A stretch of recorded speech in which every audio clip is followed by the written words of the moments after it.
আমরা যেটা সকলেরই একটা মতামত এলো যে তোমাদের সাবজেক্টটা যদিও কোয়ান্টিটেটিভ অ্যাপটিটিউড, কিন্তু মূল একটা জিনিস থেকে যায়, সেটা হচ্ছে সাধারণ জ্ঞান। কারণ কোয়ান্টিটেটিভ অ্যাপটিটিউডের ক্ষেত্রে তোমরা যদি মনে করো সেই অড ম্যান আউটের সময় একটা জিনিস ছিল না যে কমন জিনিসটা বার করতে হবে বা আনকমন জিনিসটা কি, এটা বার করতে গেলেও অন্তত পক্ষে তোমাদের যেটা করতে হবে সেটা হচ্ছে যে কি জিনিসটা কমন। তিনটে জিনিসের নাম দেওয়া আছে, তার মধ্যে কিছু একটা জিনিস কমন, সেটা কি।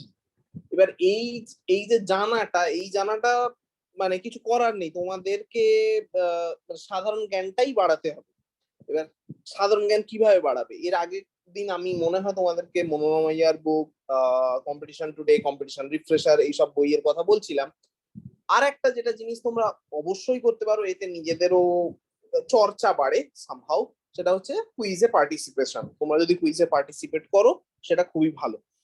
উদাহরণ হিসেবে আজকে আমরা পুরোপুরি ভাবে সাধারণ জ্ঞান নিয়ে কথা বলবো, এবং ধরে নেওয়া যাক কিছু টিম করে নিতে হবে, কারণ দীপম রূপম যেহেতু একটা জায়গাতেই আছে, সুতরাং আমি দীপম রূপমকে একটা টিম হিসেবেই ধরছি।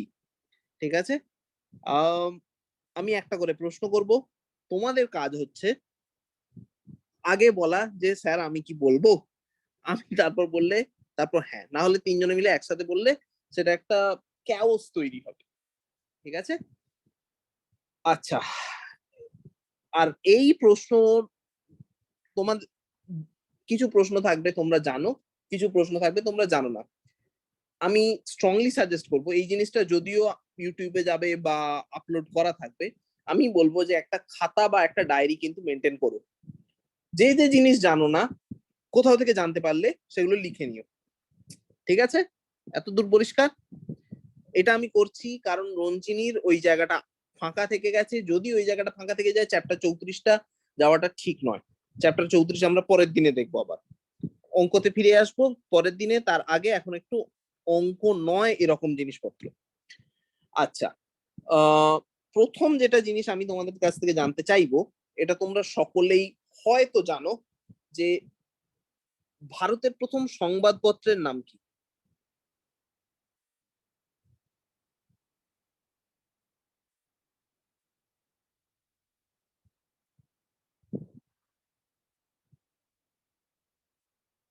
কে বলবে?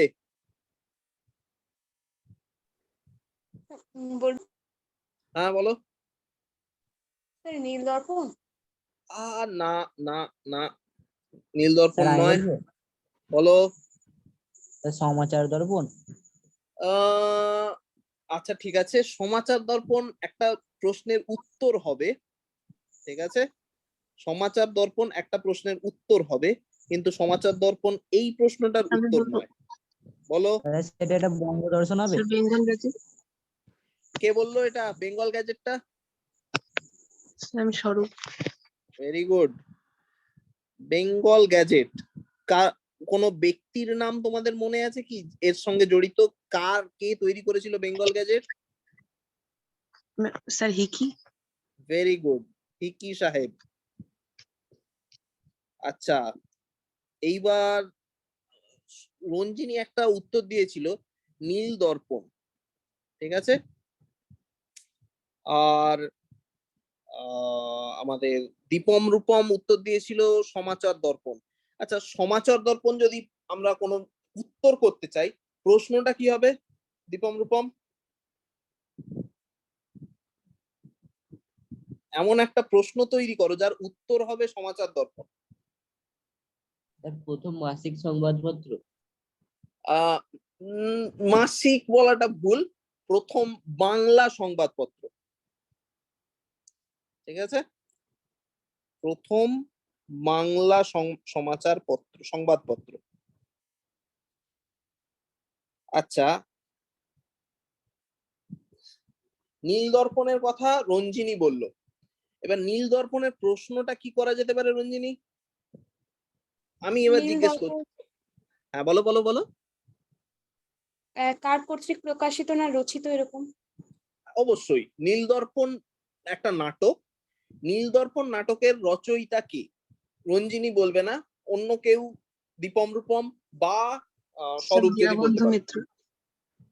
Very good, very good. সুতরাং এর প্রশ্নটা হবে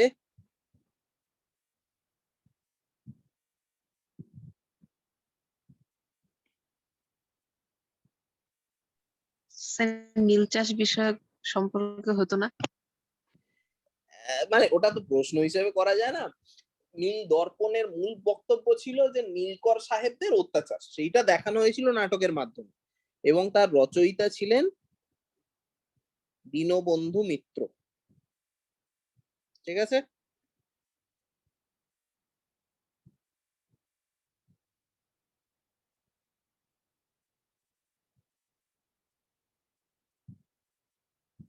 ওকে, ফেয়ার এনাফ, ভেরি গুড। আচ্ছা, তারপরের প্রশ্ন। এখন আমরা একটু বাংলা সাহিত্য নিয়ে চর্চা করি। তোমরা গল্পের বই পড়ো, তাই তো? মানে পড়েছো আশা রাখা যায়। হ্যাঁ, হ্যাঁ স্যার। Very good. বাংলা সাহিত্যে তোমরা উপন্যাস কি কোনো পড়েছো? শুরু করছি স্বরূপকে স্যার দিয়ে, স্বরূপ সব হ্যাঁ থেকে স্যার। ছোট। কে বললো হ্যাঁ এটা? স্যার আমি স্বরূপ। কোন উপন্যাসটা পড়েছো? স্যার পথের পাঁচালী পড়েছি। তুমি পথের পাঁচালী গোটাটা পড়েছো? হ্যাঁ স্যার। ভেরি গুড, খুবই ভালো। ওকে, তাহলে এবার বাকিদের জন্য প্রশ্ন, পথের পাঁচালীর রচয়িতা কে? স্যার বলবো? বলো। Sir Bibhutibhushan Bandyopadhyay. Very good.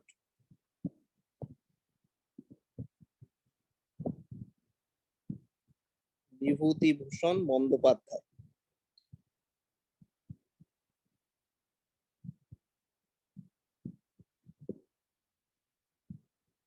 আচ্ছা, এই বন্দ্যোপাধ্যায় বলতে মনে পড়লো, মানে বাংলা সাহিত্যে দুটো পদবী বলা ভুল, আহ নাম, মানে চট্টোপাধ্যায় এবং বন্দ্যোপাধ্যায়দের কিছুটা একটা ব্যাপার স্যাপার আছে।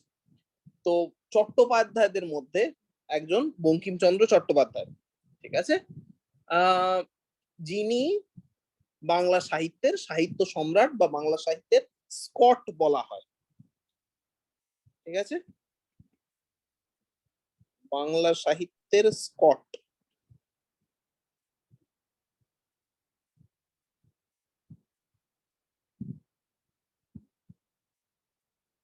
বঙ্কিমচন্দ্র চট্টোপাধ্যায়কে। এবার আমার প্রশ্ন হচ্ছে, তোমরা কি জানো বঙ্কিমচন্দ্র চট্টোপাধ্যায়ের কোনো ভাই ছিল কিনা? স্যার বলবো? বলো। Sir Sanjib Chandra Chattopadhyay. Very good. এবার প্রশ্ন হচ্ছে, সঞ্জীব চন্দ্র চট্টোপাধ্যায়ের একটা বিখ্যাত উপন্যাস আছে, তার নাম কি? স্যার বলবো? গুড, বলো। পালামু। অসাধারণ। আচ্ছা, এইবার রঞ্জিনীর কাছে আসি, কারণ আমি জানি না স্বরূপ তুমি কি অরণ্যের দিন রাত্রি বলে কোনো সিনেমা দেখেছো? না স্যার। রঞ্জিনী? না স্যার। ওকে, তাহলে তোমাদের কাজ হচ্ছে সত্যজিৎ রায় পরিচালিত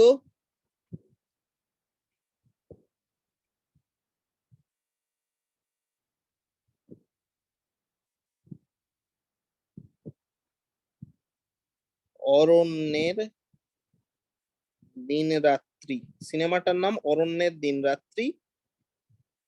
আহ আমি যদি খুব ভুল না করি সুনীল গঙ্গোপাধ্যায়ের লেখা। অরণ্যের দিন রাত্রি সিনেমার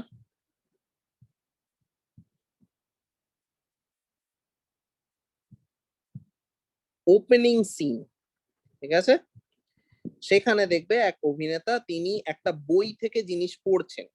সেই বইটা হচ্ছে সঞ্জীব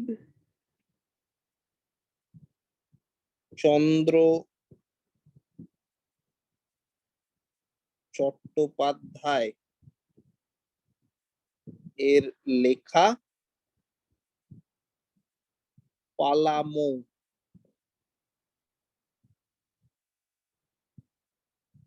ঠিক আছে, তোমরা যারা গল্পের বই পড়তে ভালোবাসো, স্ট্রংলি সাজেস্টেড। ঠিক আছে, সঞ্জীব চন্দ্র চট্টোপাধ্যায়ের লেখা পালামৌ। এবং সঞ্জীব চন্দ্র চট্টোপাধ্যায় কে ছিলেন? না, বঙ্কিমচন্দ্র চট্টোপাধ্যায়ের ভাই।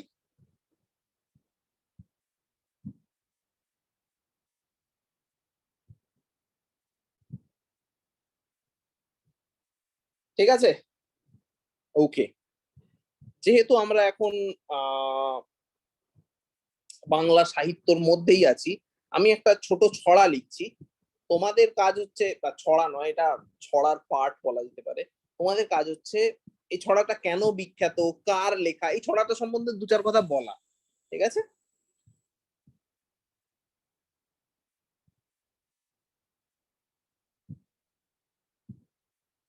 এর আগেও দু লাইন ছিল, কিন্তু আমি সেই দু লাইনটা না লিখে শেষের দু লাইনই লিখছি।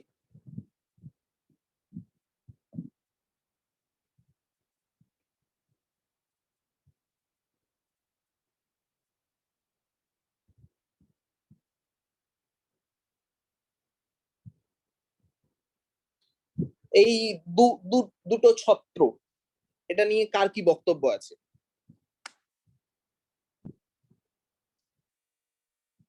দেখা যাচ্ছে, পড়া যাচ্ছে কি?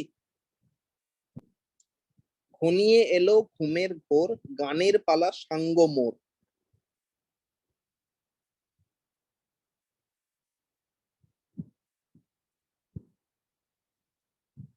স্বরূপ, এটা কি আগে কোথাও দেখা হয়েছে?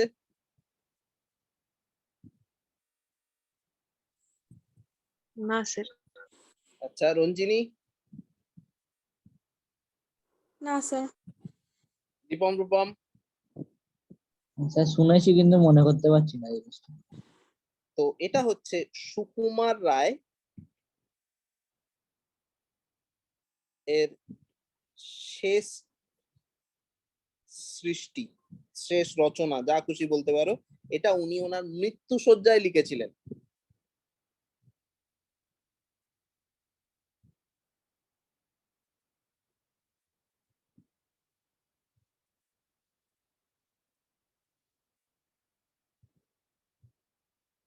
বোঝা গেল? আচ্ছা, যেহেতু হঠাৎ করে রায় এসে গেল, সুকুমার রায় এসে যাওয়া মানেই কোথাও না কোথাও সত্যজিৎ রায় এসে যাওয়া। সত্যজিৎ রায় এসে যাওয়া মানেই এবার একটা প্রশ্ন করতেই হবে, ভারতীয় হিসাবে প্রথম অস্কার কে জেতেন? সত্যজিৎ রায়। না, সত্যজিৎ রায় নয়। স্যার উনি বাঙালি হিসেবে জিতেছিলেন? বাঙালি হিসেবে জিতেছিলেন, ভেরি গুড, কিন্তু ভারতীয় হিসেবে নয়। দীপম, রূপম?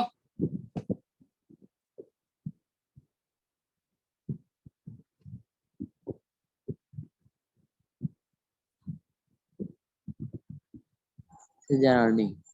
এই রে, জানা নেই? ওকে, ভেরি গুড, কোনো চাপ নেই, জানা নেই, জানা হয়ে যাবে। স্বরূপ? স্যার নামটা ঠিক মনে পড়ছে না, ভানু, টাইটেলটা ঠিক মনে নেই। তারপর একদম ঠিক, ভানু। ওকে, ঠিক আছে। স্যার স্বরূপ টাইটেলটা ঠিক মনে পড়ছে না। কিসের জন্য, কোন সিনেমার জন্য মনে আছে? না স্যার, অনেকদিন আগে একটা ভানু আর্টিকেলে মনে আথাইয়া। সম্ভবত পড়েছি। ভানু আথাইয়া, ইনি জিতেছিলেন গান্ধী সিনেমার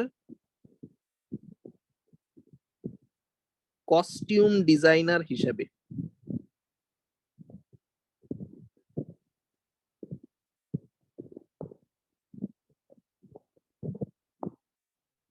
ঠিক আছে, ভানু আথাইয়া গান্ধী সিনেমার কস্টিউম ডিজাইনার হিসেবে।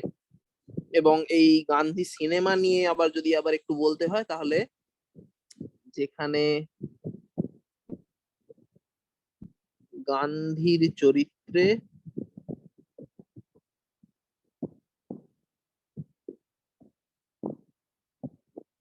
বেন কিংসলে অভিনয় করেন।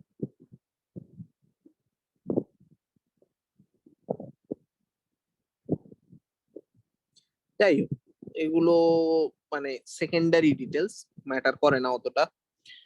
আহ, তারপর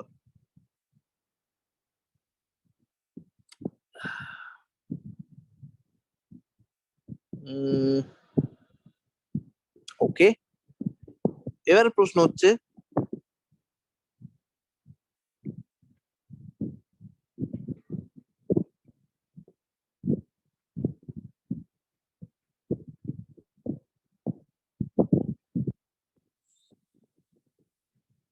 আবার সবার জন্য, সত্যজিৎ রায় কোন বিভাগে অস্কার জেতেন?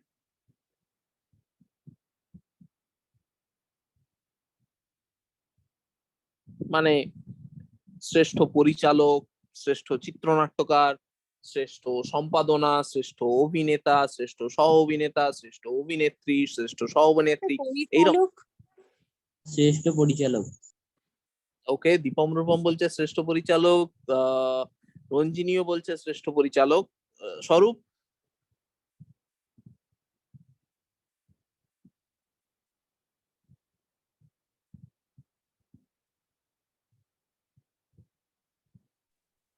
স্যার পরিচালকই হবে। পরিচালক নয়, এটা বরং উনি জিতেছিলেন চিত্রনাট্য। না, লাইফ টাইম অ্যাচিভমেন্ট।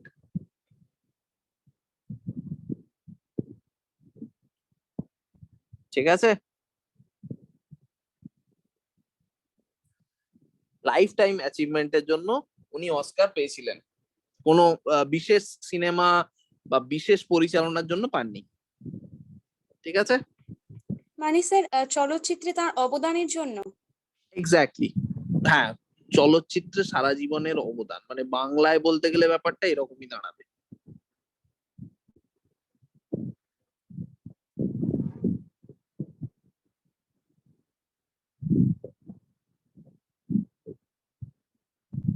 বাংলায় বলতে গেলে ব্যাপারটা এরকমই দাঁড়াবে, এটা খুব সত্যি।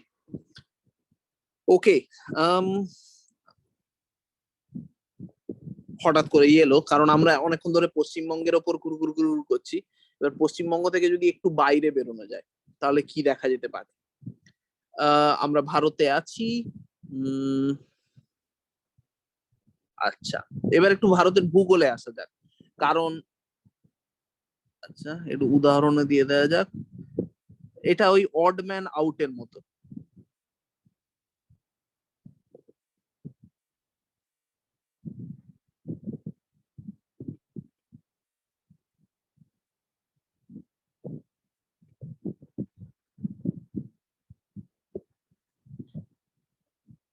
ধরো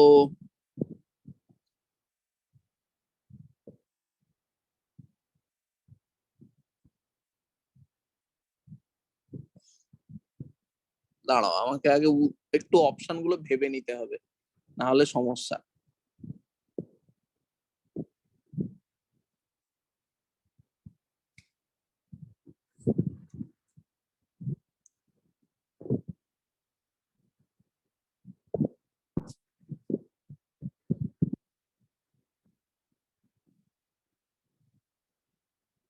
হ্যাঁ,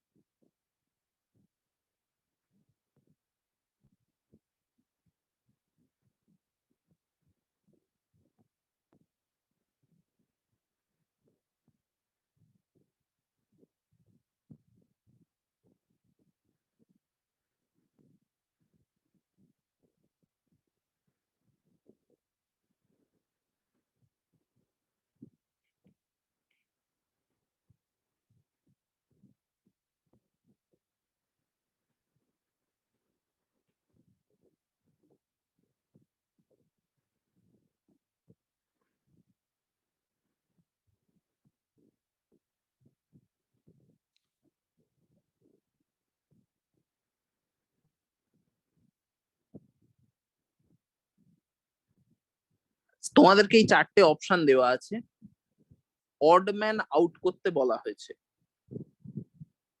কি করবে?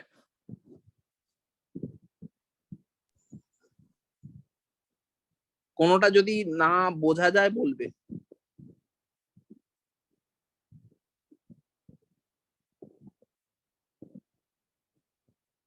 লেখাগুলো পড়া যাচ্ছে কি? হ্যাঁ স্যার। আচ্ছা,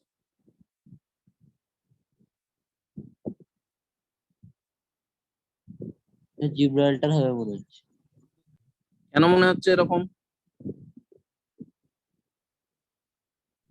জিব্রাল্টার দুটো মহাদেশকে যুক্ত করেছে। বাকিগুলো? এই দেশ দ্বীপ দেশ এদের সাথে। আচ্ছা, একটা বক্তব্য পাওয়া গেল। বাকিরা?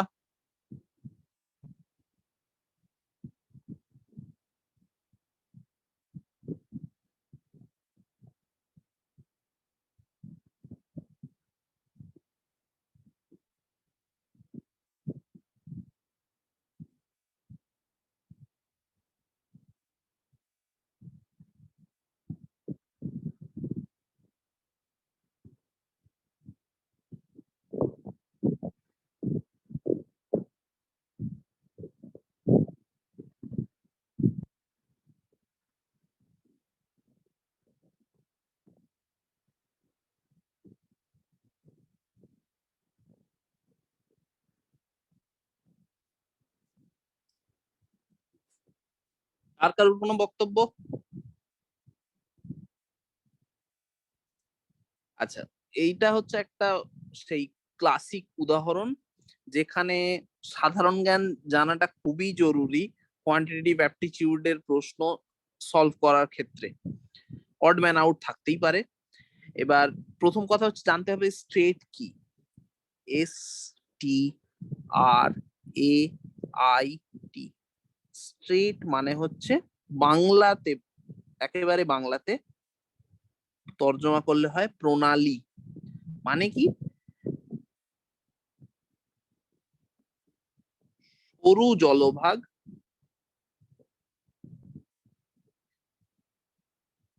দুটি বৃহৎ স্থলভাগের মাঝে।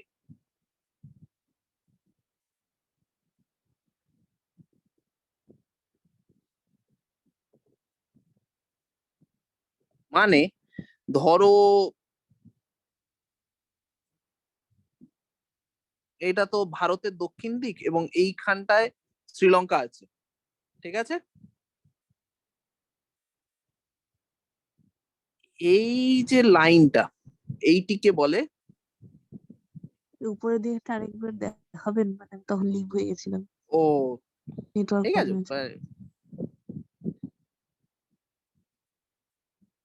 ভারত আর শ্রীলঙ্কার মাঝখানে যেটা আছে সেটাকে বলে পাক পক প্রণালী, ঠিক আছে? আবার তোমরা যদি এইখানে চলে আসো একদম, মানে এইখানে গুটি গুটি গুটি গুটি করে ধরো আন্দামান নিকোবর দ্বীপপুঞ্জ আছে, এইখানে ইন্দোনেশিয়া মালয়েশিয়া আছে। এবার এই যে লাইনটা, এইটা হচ্ছে মালাক্কা স্ট্রেট, মালাক্কা প্রণালী, ঠিক আছে? স্ট্রেট অফ হরমুজ, এটা দেখবে এশিয়া আর আফ্রিকার ঠিক মাঝখানে। একমাত্র জিব্রাল্টার, সুতরাং বাকিগুলো, বাকি সবগুলোই এশিয়ার বা এশিয়ার মধ্যেই আছে, একমাত্র জিব্রাল্টার যেটা ইউরোপে আছে, ঠিক আছে? তো দীপম রূপম যে এতে যাচ্ছিল যে মহাদেশের ভাগ, সেরকম ভাবে মহাদেশের ভাগ অর্থে নয়, মহাদেশের ভাগও বলা যায়, মানে অর্থে নয় বলা একেবারেই ভুল হবে, কিন্তু স্ট্রেট অফ হরমুজটাও কিছুটা মহাদেশের ভাগ করে দিচ্ছে, ঠিক আছে? যুক্তিটা এটা যে বাকি তিনটে এশিয়াতে আছে, একটা ইউরোপে আছে। আচ্ছা, এইখানে তোমাদেরকে হোমওয়ার্ক দিয়ে রাখি।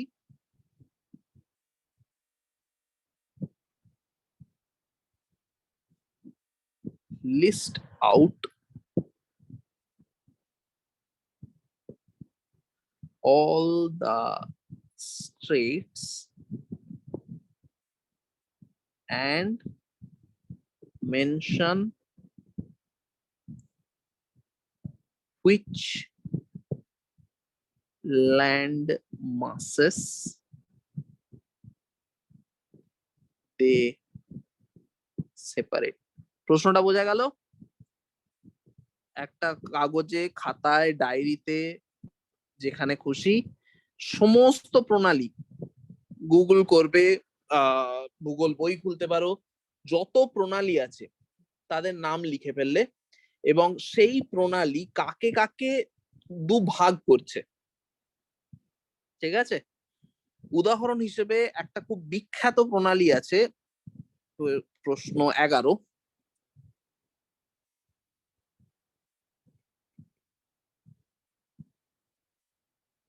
বসফরাস প্রণালী।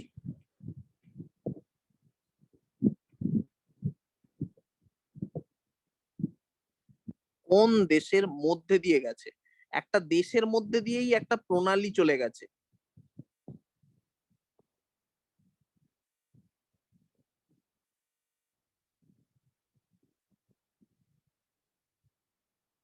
দীপম রূপম,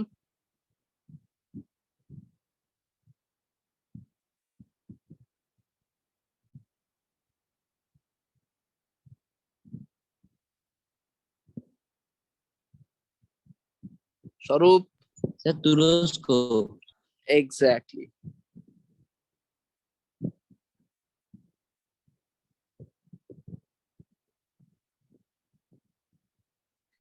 আচ্ছা, যেহেতু তুরস্কের কথা এসে গেল, তুরস্কের প্রধানমন্ত্রীর নাম কি, এই প্রেসিডেন্টের নাম কি?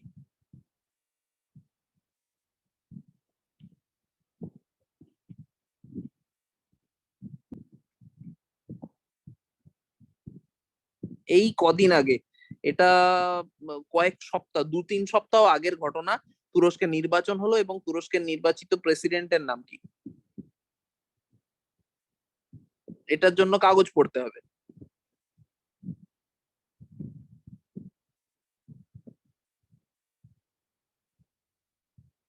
স্যার রিসেপ এড্রোজেন।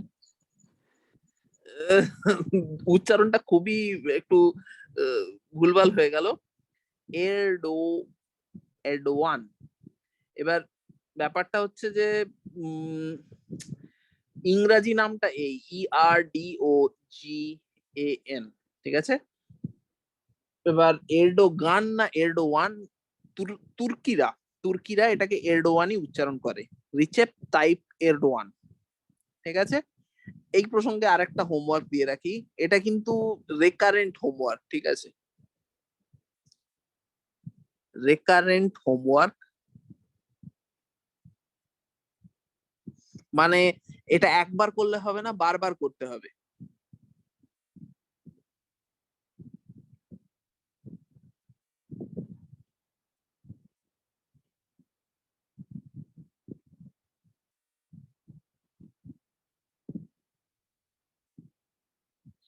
রঞ্জিনী, হ্যাঁ স্যার। এইটা খুবই বিশেষ করে তোমার ক্ষেত্রে প্রচন্ড অ্যাপ্লিকেবল, কারণ স্বরূপ বা দীপম রূপম এক্ষুনি চাকরির পরীক্ষাতে যাবে না, কিন্তু চাকরির পরীক্ষা এটা একটু ইম্পর্টেন্ট যদি তুমি WBCS দিতে চাও, ঠিক আছে? আচ্ছা স্যার।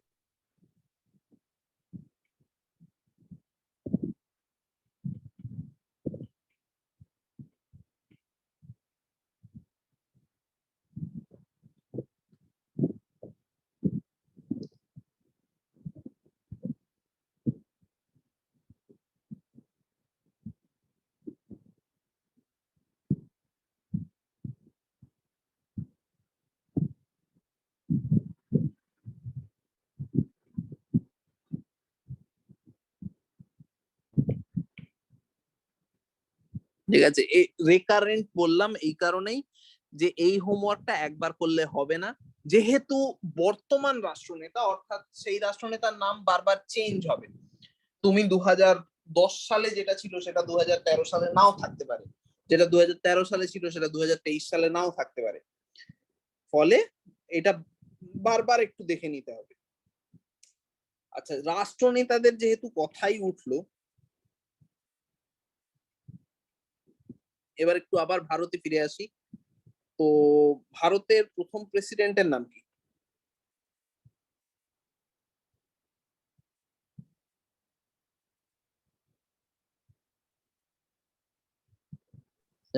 স্যার রাজেন্দ্র প্রসাদ। মানে ঠিক আছে, একটু সম্মান দিলে ভালো হয় আর কি। কারণ ভদ্রলোক মানে ডক্টরেট, মানে ডাক্তার, এ তো বুঝতেই পারছো।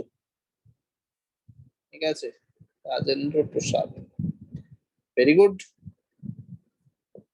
আচ্ছা, দীপম রূপম মাধ্যমিক দেবে তো? এখন নয় স্যার। পরের বছর? হ্যাঁ। Very good. কারণ আমাদের এটা মাধ্যমিকে আমার মনে আছে, মাধ্যমিকের আমাদের ইতিহাসের বই ছিল জীবন মুখোপাধ্যায়ের বই, এবং জীবন মুখোপাধ্যায়ের বইতেই এইটা ছিল একমাত্র। সেটা হচ্ছে ভারতের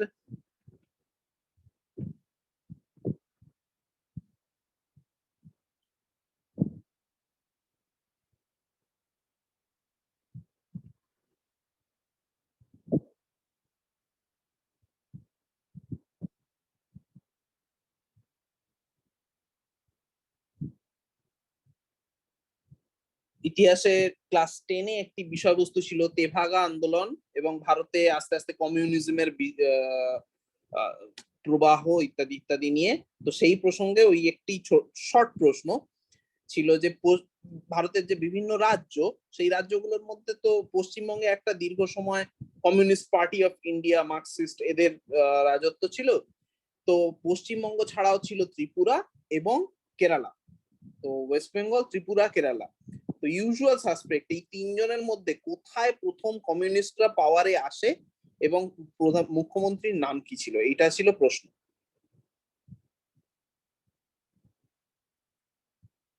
তো তোমরা কি জানো? স্যার আমি হয়তো শুনেছিলাম জ্যোতি বসু। না, জ্যোতি বসু বাঙালি, কিন্তু তিনি মুখ্যমন্ত্রী হয়েছেন 1970-এর দশকে। আমি যার কথা বলছি তিনি অনেক আগে মুখ্যমন্ত্রী হয়েছেন, 50-এর দিকে। EMS নাম্বুদ্রিপাদ। ঠিক আছে, নাম্বুদ্রিপাদ, ইনি হয়েছিলেন কেরালাতে। ঠিক আছে, ওকে, ফেয়ার এনাফ। তারপর আচ্ছা, আর একটা জিনিস এখানে বলে রাখি, যেহেতু আমরা এই ভারতের প্রেসিডেন্ট, প্রধানমন্ত্রী, মুখ্যমন্ত্রী এইসবের মধ্যে ঢুকছি, আর একটা হোমওয়ার্ক দিয়ে রাখি।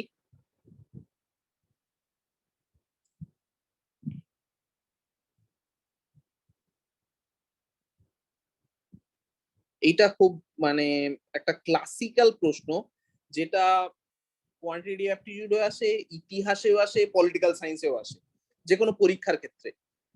ভারতীয় সংবিধানে বিভিন্ন সময় বিভিন্ন সংশোধনী আনা হয়।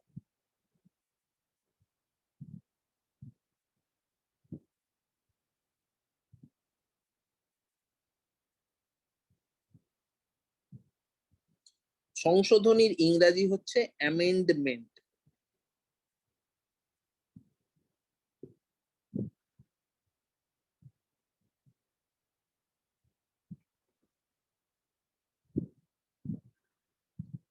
তোমরা 3টে কলাম করবে।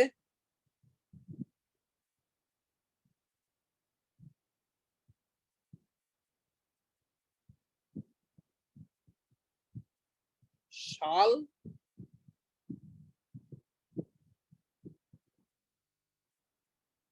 কত নম্বর অ্যামেন্ডমেন্ট বা সংশোধনী,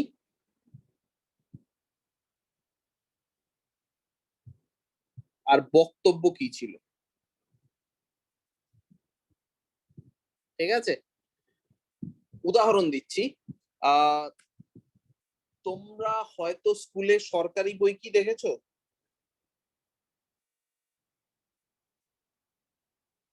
ক্লাস মানে প্রাইমারিতে বলো বা ক্লাস 4-5-এ কোনো সরকারি বই কি তোমরা দেখেছো?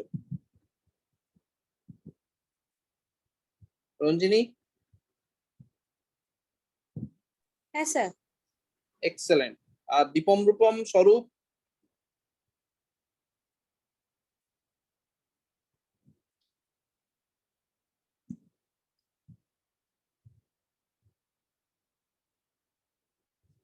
স্বরূপ, হ্যাঁ, দীপম, স্যার। রূপম, যদি দেখে থাকো তাহলে দেখবে যে সরকারি বইগুলোতে বিশেষ করে একদম প্রথমেই একটা জিনিস থাকতো, সেটা হচ্ছে যে প্রিএম্বল প্রিএম্বল অফ কনস্টিটিউশন। তো সেইখানে ভারত এই দেশটা, ভারতবর্ষ এই দেশটা, এইখানে দুটো ওয়ার্ড ছিল, একটা হচ্ছে সোশ্যালিস্ট আর একটা হচ্ছে সেকুলার।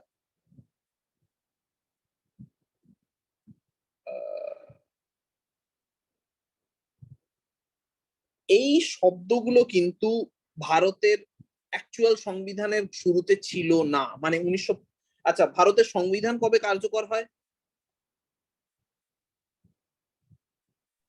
1952। 1950 সালে 26 জানুয়ারি। আচ্ছা, একজন বলছে 52, আর একজন কি একটা বললো 1950 1950 কবে? 26 জানুয়ারি। আর 52তে কি হয়েছিল? যে 52 বললো সে কি বললো? স্যার তখন মনে হয় সংশোধনী হয়েছিল আর কি। হ্যাঁ, মানে ঠিক। তো ভারতের সংবিধান কার্যকর হয় 1950 সালে 26 জানুয়ারি। এবার যখন ব্যাপারটা লেখা হয়েছিল তখন কিন্তু এই সোশ্যালিস্ট ওয়ার্ডটা ছিল না, এই সোশ্যালিস্টটা পরে ঢোকানো হয়।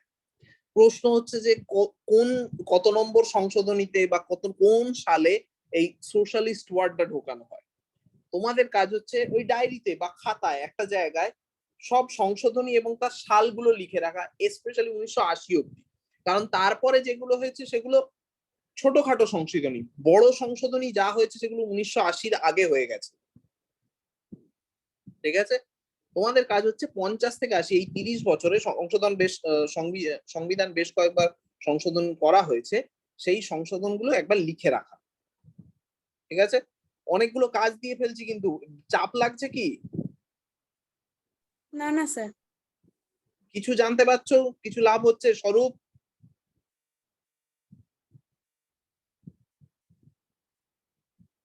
স্বরূপের মনে হয় নেটের গন্ডগোল নাকি? স্বরূপ, কি শোনা যাচ্ছে?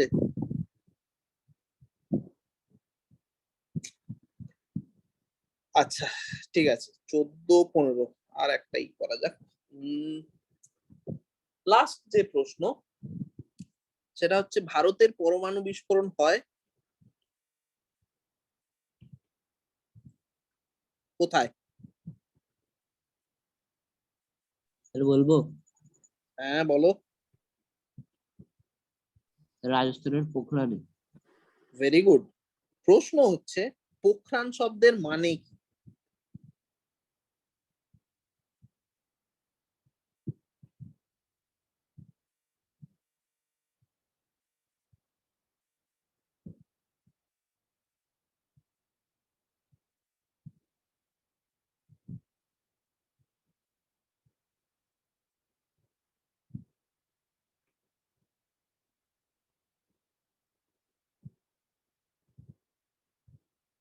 স্বরূপ,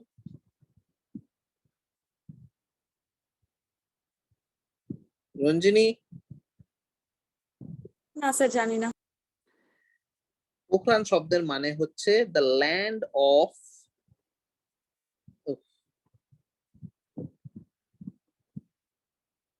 5 মিরাজ। মিরাজ মানে কি?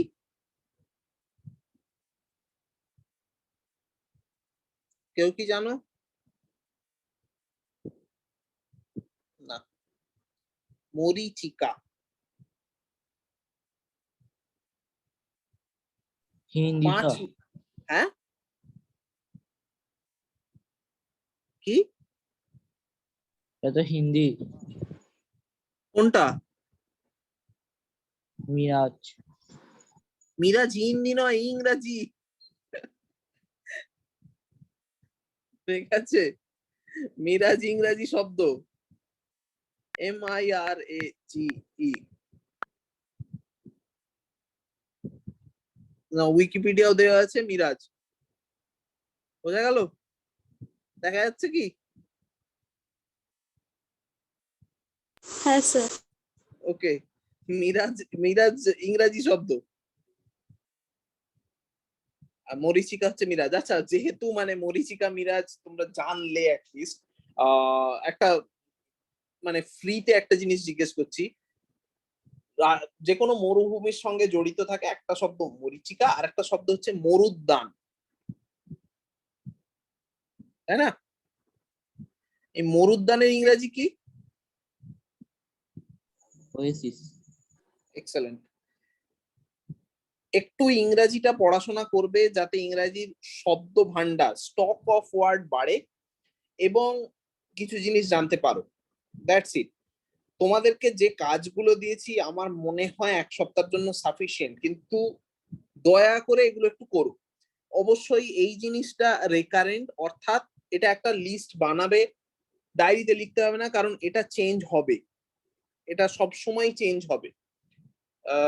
সুতরাং আমি সাজেস্ট করব এটা একটা এমনি লুজ কাগজে বানিয়ে ডায়েরির মধ্যে রাখো। কিন্তু এইটা খুবই ভাইটাল, কোন সালে কি সংশোধনী হয়েছে। এটা কিন্তু শুধুমাত্র কোয়ান্টিটেটিভ অ্যাপটিটিউড নয়, যে কোনো পরীক্ষায়, যে কোনো চাকরির পরীক্ষায় বিশেষ করে এই জিনিসটা আসতে পারে। এবং এটা একটা ভূগোলের দিক থেকে হোমওয়ার্ক আমি বলবো, পৃথিবীর ম্যাপটা দরকার হলে একবার খুলবে, অবশ্যই প্রথমে গুগল করবে বা ভূগোল বই দেখবে, সেটা ঠিক আছে। যে কোনো নাম, ধরো এই স্ট্রেট অফ হরমুজ, হরমুজ প্রণালী, তুমি দেখলে তুমি জানতে পারলে যে ঠিক আছে এটা আফ্রিকা আর এশিয়ার মাঝখানে আছে, খুব ভালো কথা, কিন্তু কোন জায়গাটায় আছে? সুয়েজ খাল, হরমুজ প্রণালী, রোহিত সাগর কোন জায়গায় আছে পর পর একবার ম্যাপে একটু দেখে নিও, ঠিক আছে?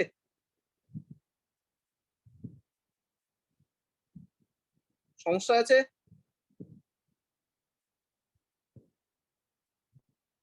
হ্যাঁ স্যার। ওকে, ফাইন। এবার চলে আসি মানে আজকের এই গোটাবার ব্যাপারে। স্বরূপ, দীপম, রূপম, রঞ্জিনী করেনি বলেছে, ঠিক আছে, কিন্তু স্বরূপ, দীপম, রূপম অঙ্ক কি কোনো কিছু করা হয়েছে? হ্যাঁ স্যার। আটকেছে এরকম কিছু আছে?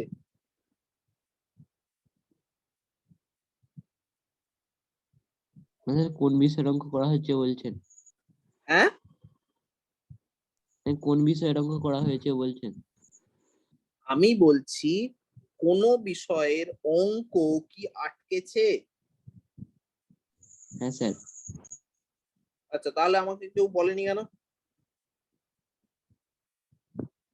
স্যার আজকেই তো আটকালো। ও আচ্ছা, আজকেই আটকালো, এছাড়া আর কিছু আটকায়নি। আচ্ছা, স্বরূপ,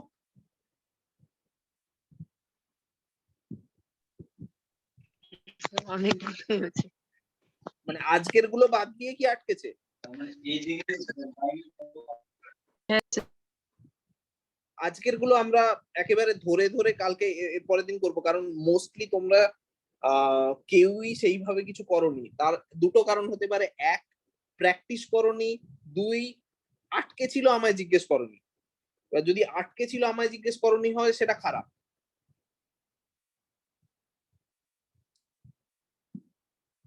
ঠিক আছে, তোমাদেরকে আবারও বলছি, আমি এর পরের দিন একেবারে সবকটা সূত্র একসাথে দেখাবো এবং পরীক্ষার 14টা অঙ্কের সলিউশন করা হবে। একটা জিনিস বলে রাখি, এই 14টা অঙ্ক আর কিছুই নয়, এই 14টা অঙ্ক তোমাদের বই থেকেই দেওয়া, প্রথম 14টা অঙ্ক, ঠিক আছে? 33 নম্বর চ্যাপ্টারের প্রথম 14টা অঙ্কই ছিল।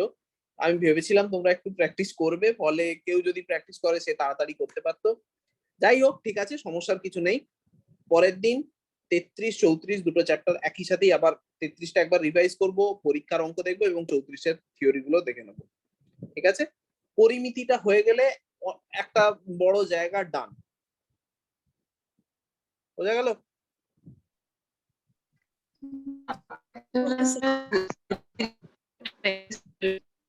তুমি একটু তুমি একটু টাইপ করলে আমার মনে হয় ভালো হয়, তোমার ইন্টারনেটটা খুব গন্ডগোল করছে।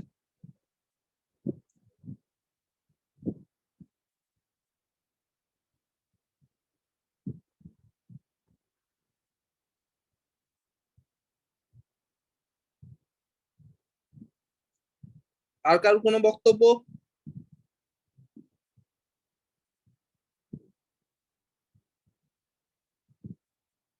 ঠিক আছে, তাহলে আজকে এই পর্যন্তই থাক। স্বরূপ, তুমি একটু টাইপ করো।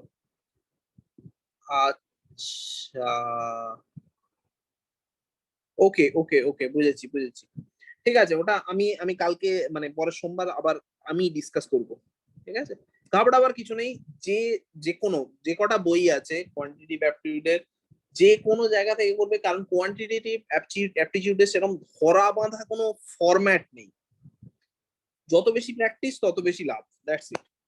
ঠিক আছে, পরের সোমবার দিন দেখা হচ্ছে।